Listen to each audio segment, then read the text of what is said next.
nedir günahım? Sənə güvendim, ay yüzüne bakıp taleyi değiştim. Bazen gül yüzüne en güzel çiçek dedim. Gamzende batıp orada itme istedim.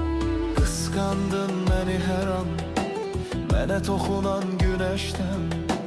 Baxdığım hər bir ünvandan, mənə baxan hər kəsdən.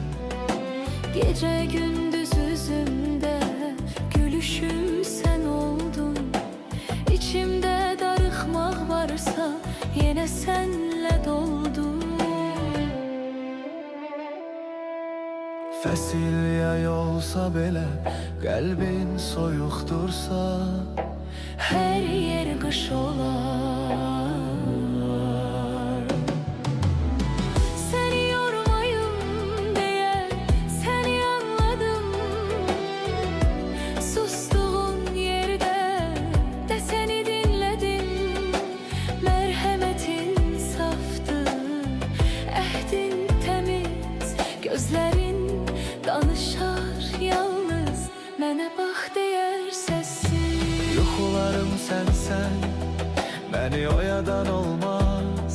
Bu sevgi itirmek korkusuyla daha da çoxalmaz. Ətrin ipək kimi toxunur dərimə, saçların yeddi iqlim kimi dolaşır qəlbimdə. Baharın bütün rəngləri səndə gizlidir. Sen qiyamətə qədər bitməyən işqimsən. Bir kepene yolum, ömrüm bir gün olsa da yok olduğum yerlerde üzerine konum sessizce.